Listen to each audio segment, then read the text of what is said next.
Assalamualaikum warahmatullahi wabarakatuh. Bertemu lagi dengan kita dari kelompok kajian pasar modal Universitas Mulia Kudus. Pada kesempatan kali ini kita akan membahas ataupun menganalisis saham di perusahaan Wijaya Karya atau dengan kode WIKA di sektor infrastruktur.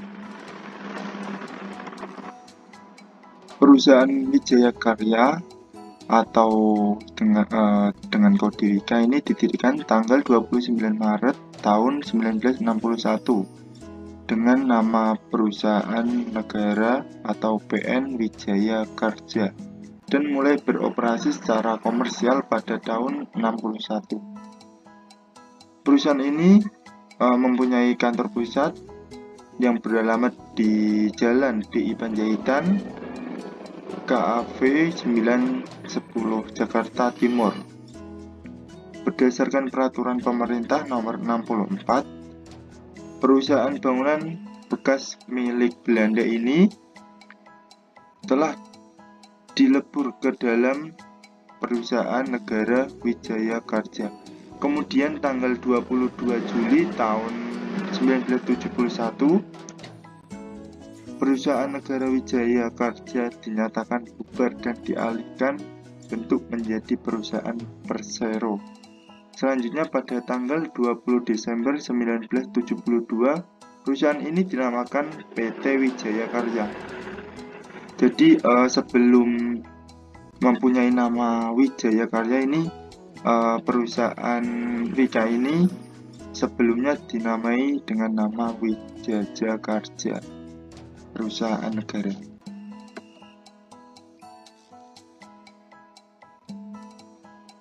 PT Wijaya Karya mempunyai anak perusahaan yang tercatat di BI, yaitu Wijaya Karya Beton Tbk atau mempunyai kode saham WTON, dan Wijaya Karya Bangunan Gedung Tbk atau mempunyai kode saham WIGE.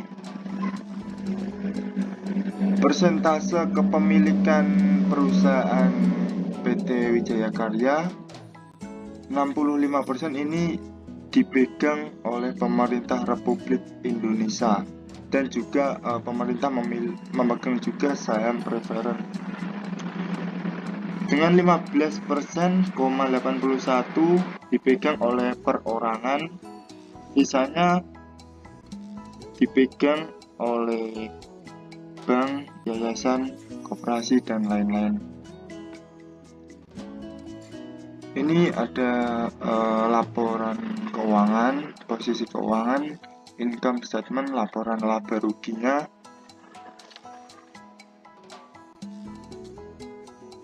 Net income dari tahun ke tahun mengalami pertumbuhan dari 2017 sampai 2019, tetapi sempat mengalami penurunan di tahun 2020 dan 2021, kemungkinan akibat adanya pandemi COVID-19.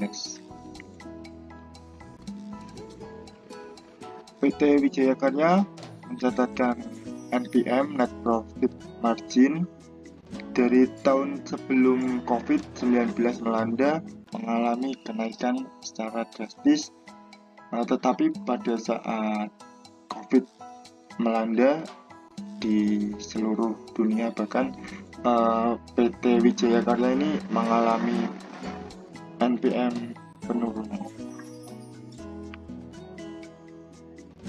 Untuk revenue atau nilai, sedikit demi sedikit mengalami kenaikan. Mengenai finansial bagian earnings atau pendapatan, grafik berwarna ungu menunjukkan earnings per share atau EPS, dan grafik berwarna emas atau kehijauan menunjukkan dividen per share atau DPS. Pada tahun 2017 hingga tahun 2019, EPS dan DPS mengalami kenaikan yang cukup signifikan. Sedangkan pada tahun 2020 hingga tahun 2021, EPS dan DPS-nya mengalami penurunan karena akibat adanya COVID-19. Selanjutnya, terdapat grafik profitability 1. Ada net profit margin yang ditunjukkan oleh garis biru, yaitu rasio perbandingan antara keuntungan dan total pendapatan. Di sini, NPM ditunjukkan mengalami titik tertinggi pada tahun 2019 dan titik terendah pada tahun 2021. Kemudian ada gross profit margin yang diwakilkan oleh garis ungu, biasa disebut persentase penjualan. Sama dengan NPM, GPN mengalami titik tertinggi pada tahun 2019 dan titik terendah pada tahun 2021. Yang terakhir ada operational profit margin yang diwakili oleh garis orange, yaitu rasio untuk mengukur persentase penjualan bersih. OPM mengalami titik tertinggi pada tahun 2018 dan titik terendah pada tahun 2021. Selanjutnya ada profitability 2. Ada return of asset, yaitu rasio antara laba bersih dan aset total, diwakili oleh warna merah. ROA mengalami titik tertinggi pada tahun 2019 dan titik terendah pada tahun 2021. Kemudian ada return of equity, yaitu rasio laba bersih dan ekuitas. ROE mengalami titik tertinggi pada tahun 2019 dan titik terendah pada tahun 2021. Terakhir ada debt to equity, adalah rasio antara hutang dan ekuitas. Pada grafik di samping, DER setiap tahun mengalami peningkatan sampai 16% di tahun 2021.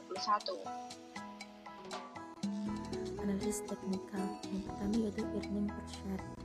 EPS pada tahun 2018 di angka 193, sedangkan di tahun 2019 di angka 255, di tahun 2020 di angka 21, dan di tahun 2021 di angka 13.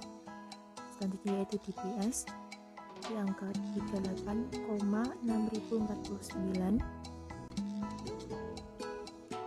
di tahun 2019 50,955, sedangkan DPR 20% dan 19,98%. Most recent quarter per 31 Desember 2021, financial year end per Desember, issued share sebesar 8,97 bit.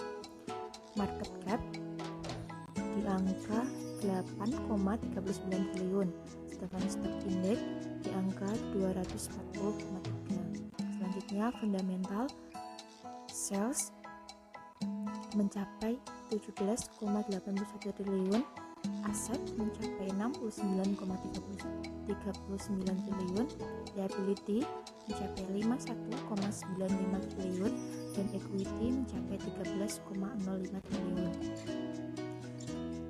Dividen per share atau DPS, earning per share atau EPS di angka 13, revenue per share atau RPS di angka 1985, book value per share atau BVPS di angka 1455, cash flow per share atau GVPS di angka minus 417, cash equity per share atau GEPS di angka 779, dan net asset per share atau NAVS di angka 1944.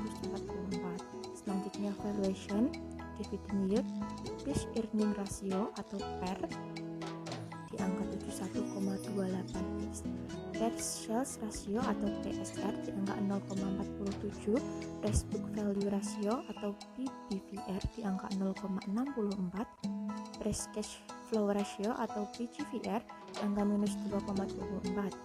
Selanjutnya profitability, dividend payout ratio atau DPR, gross profit margin atau GPM, persentasenya 9,51%, operation profit margin atau OPM 5,09%, net profit margin atau NPM 0,66%, earning before interest and tax margin atau EBITM 7,60%, return of equity atau ROE 0,90%, return on asset atau ROA presentasinya 0,17%.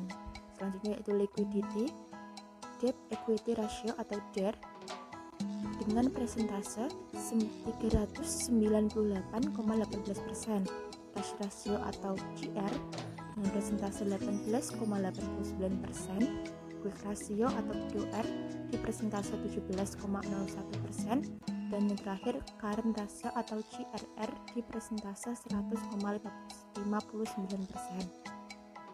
Sekian presentasi dari kami, kurang lebihnya mohon maaf, semoga bermanfaat dan berguna bagi kalian semua.